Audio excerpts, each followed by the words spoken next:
to episode 5. That's happened fast, of Tiny Pulpit Talks. We're here at First Unitarian Church of Dallas, where we come to you weekly to just give you a sense of what's going on a little, not that there's any scene, but behind the scenes, if you will. If you have questions, let us know, put them in the comments, or just shoot us an email, like us, subscribe, do all those fun things. And we could not be more delighted here at Tiny Pulpit Talks than to have our outgoing director of music, Don Krehbiel. Welcome. Thank you for inviting me. I'm so glad you're here. How are you feeling? I feel great. I have obviously mixed emotions. It's sort of just scattered all over the place, but I just keep doing my work and I just love making music. So as I mentioned earlier, we just had a fantastic choir practice last night, so I'm just in a great place. I was mentioning to you also that people in one of our classes were walking through the building and said how beautiful it sounded. So it's exciting. I think it's going to be an exciting Sunday. I know. So one of the things I was curious about, a lot of musicians have sort of a moment when they were like, oh, I want to make music and I can. Like, I don't know. I was just wondering if you remember a time like that, or if you just kind of grew up always? I grew up with music. My mother played piano in church. Okay. I grew up in the Mennonite church, and so we sang hymns in 4-part. Mm-hmm. And so I remember standing in the pew with my sister, mother, and father, and we were a quartet. And a lot of families were, and so just singing in 4-part, that was my cherished memory of my Mennonite upbringing. And music came to me, I guess, quite easily. Mm-hmm. So it was sort of an obvious trajectory for me. So there was never an aha moment. There was an aha moment because Mennonites at that time did not hire full-time directors of music. I didn't think that would be a route that I could take. Right. So I was going into education, which I didn't really want to do. When I started exploring other denominations, I realized, I could become a full-time director of music in a Methodist church or a Baptist church or whatever. Was that before you started training in college as a musician? That was after college. Oh, wow. It was after college. So you went through and studied music in college, not knowing whether... No, thinking I would probably be like a high school choir director. I see. And then I came to Southern Methodist University, where I realized I could go into church work. Yeah, so you were just right down the street. Right down the street. When was that?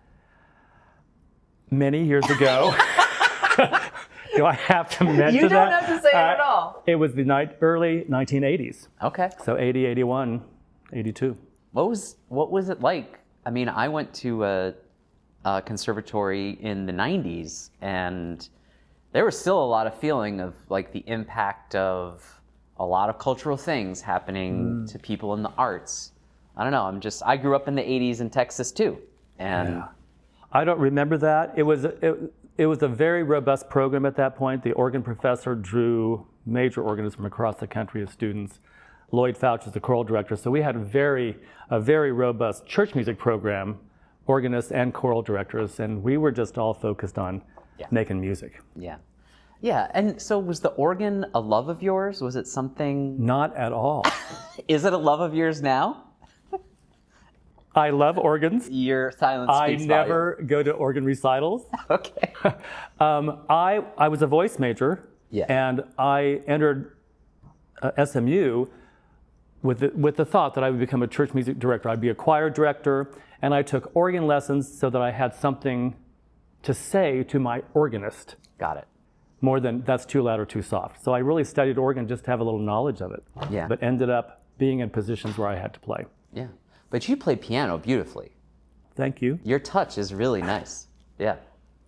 I think. That's kind. Yeah. I had 9 months of piano when I was a sophomore in high school. My father was a math professor at the local Mennonite Brethren College. Mm-hmm. And the professor of piano's son needed tutoring from my father. Okay. But she couldn't afford to pay. So he bartered me away to take piano lessons. So I was already taking voice lessons and clarinet lessons, so I added piano to that. And then I graduated with a voice degree from Bethel College, and they required you to pass a piano proficiency test. Mm-hmm. So I took another 9 months of piano when I was a senior in college. And that's all you've had? That's all I've had. Wow. You know, one of the things about, I don't know if you found this, I find church musicians I've met, I see such a range of people who studied and got all these degrees, but then I meet people with the instinct or with the drive to get better and teach themselves. Is that something you've noticed too? I mean, it's really, I see it more in church music than I see in other places. Yeah. I mean, there's a love of music and a love of music making with others. That's what I really have a passion for, making music in community. And I think our music making all starts with our soul and our spirit, and it just emanates from within. I'm sure we're going to get letters when I say this, but I have this saying, someone told it to me, or it might be mine, there are no atheists in a choir. I realize there may be, and we can make this definition, but in my view, the spiritual experience of being together in a choir and creating something enormously powerful that we could never do alone is a spiritual act. Absolutely. Yeah. Many years ago when we were working on the Duruflé Requiem, which we performed last fall, one of my friends who was the director of music at the downtown Catholic Cathedral came to sing with us, and he said after a rehearsal, he said, "How do Unitarians sing this text so beautifully when you don't believe it?" And it's true. Yeah. It's a spiritual experience. I mean, and we can get into the theology of that. I have kind of this feeling of, I don't know, as a musician myself who doesn't hold a lot of those theological concepts, when I sing that music, it's almost like a plaintive cry to be together again. Why are we so divided by this? It's almost like I want reunion. Right. And I don't know, I just feel it as a singer myself. And that's why people join choirs. We're even in the Unitarian Church, we're a disparate bunch. Yeah. But we can come together and we can sit next to a person we may not even like, and we can sing together, and it heals wounds and builds community. Absolutely. I mean, and it does that over and over. I mean, it's one of the great languages of humanity. Absolutely. So. Can I talk about when I arrived at this church? I was thinking about that as I was driving in. You know, when I arrived here, I arrived 2 years after Dr. Laurel Hallman was installed as minister. Oh my gosh. That was 1989 when I arrived. Yeah. And we talk about open heart, open mind. This church at that time was, I think, like so many Unitarian churches across the country, he's laughing. I know where you go. They were intellectual. Yeah. They were partially open-minded. One of the classes. Partially open-minded. I'm half pregnant. Yeah. It's sort of like that. One of the classes was BYOT, Bring Your Own Theology. Okay. And you can imagine what those discussions were like. The people here at that time, what I remember, were opinionated, and they were happy to debate you on any topic. Yeah. What I've seen us improve on significantly is the open-heartedness. And we sort of talked about that in choirs. I mean, our choirs have become an incredible caring community, both of them. They care for each other and for the community. They sing at the bedsides of their people who are sick. When I explained that to someone recently, it was like I could see their face change. And I just kind of mentioned it. Oh yeah, and when we have by your side singers who go and that's the kind of level that music making and community music making is carried, the sanctity with which it's carried here. Yeah, that's a wonderful ministry they have created in their group. Yeah. So do you think, chicken and egg, is it the music and coming together? Do you think that has opened the theology in some sense, or opened the minds even more, or opened the heart even more? Or do you think it's some other mix? Do you think people wanted to be more open and then they're singing more? What's the relationship? I think the singing together begins it. Certainly when I first got here, we had to change the words. We could not use Lord and God. I show my Episcopalian friends the Unitarian Christmas hymn sometimes just to give them a giggle. But yeah. But over the years, we realized it doesn't matter. Right. We're in ministry together. We're trying to heal our own wounds and wounds of others, and we do so through song. So music came first, I think. Yeah. For most of us. I think it is. I think it's an echo of the sounds the universe is making. There's a little bit of there's something to it. Like when a whole choir is on neutral vowels sometimes, there's something really just stunning about that. We usually start our rehearsals with just an N or a hum. Yeah. just to feel that resonate in our bodies. Yeah. Yeah. Oh, that's wonderful.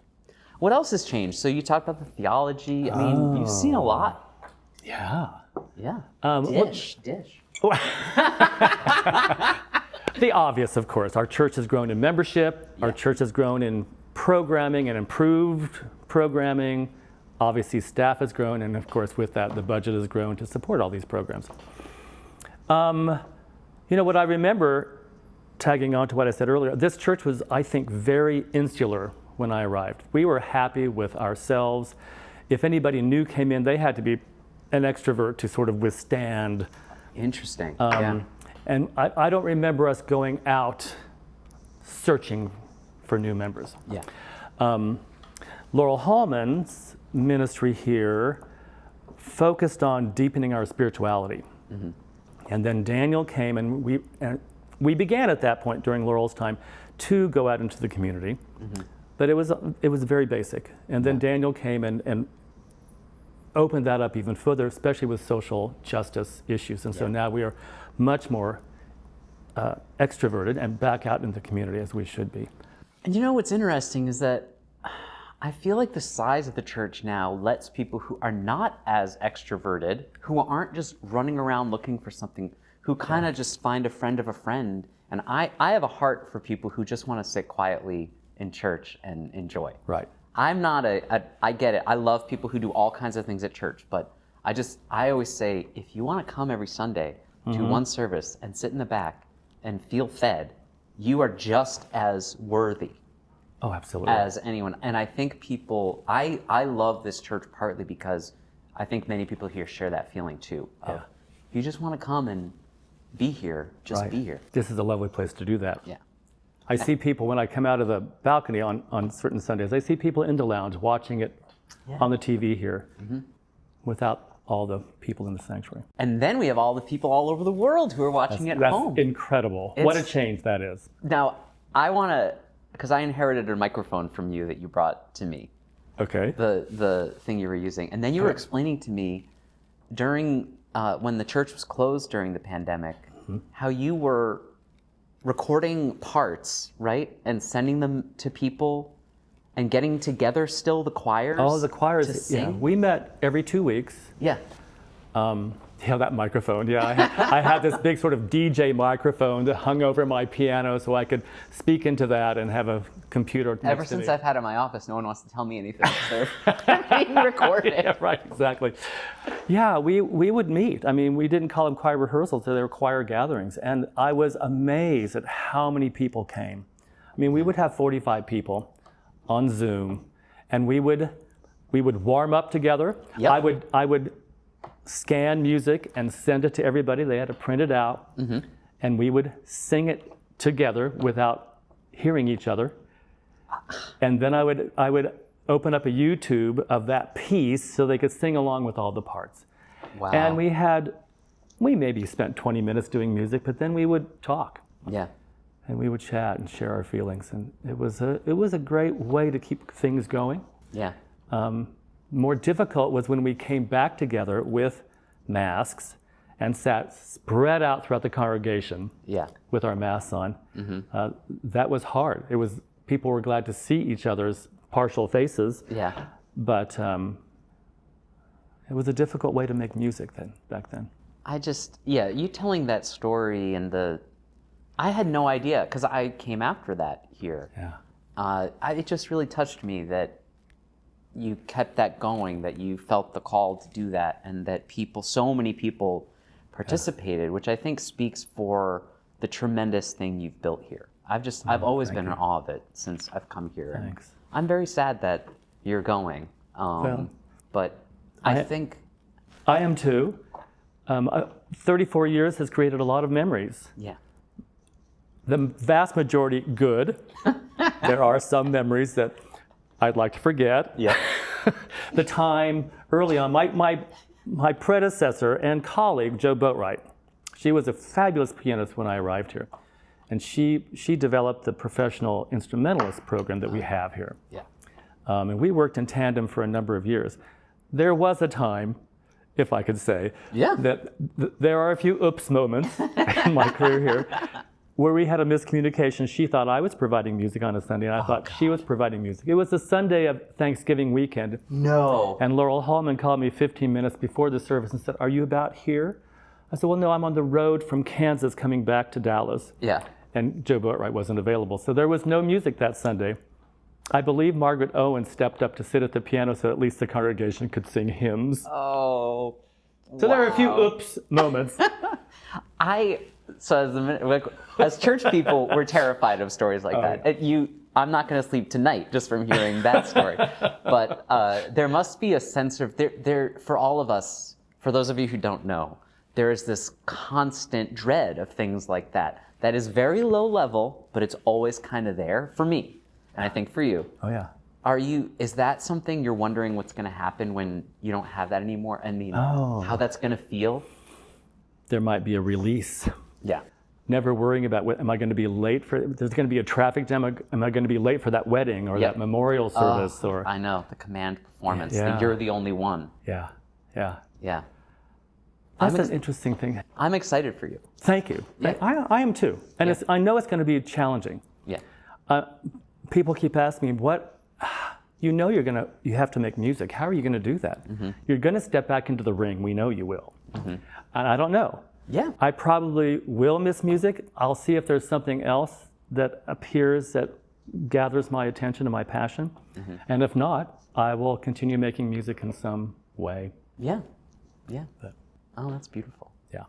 Well, Don, I'm so grateful for what you've built. I'm so grateful for your friendship and for your artistry. And it's been such an honor to be your colleague in this time. And you're still going to be my colleague. So. Likewise. Yeah. I've appreciated your presence here, and he's my supervisor, you know. Shh. Yeah. We don't have supervisors. It's all just And I hope this congregation, no matter who my successor is, will support them the way they've supported me. I have a lot of faith in these people. Yeah. I really think it's going to be great. Yeah. Not the same, but still great. Absolutely. Yeah. Great. Well, thanks, Don. And thanks all of you for being here for this episode of Tiny Pulpit Talk. Tune in and next week and like us, subscribe, ask us questions. We'd love to hear from you, especially from our international community, which we're hearing from, which is just wonderful, and folks outside of Dallas. So sending all our best to you. Bye-bye from Tiny Pulpit Talks. See you.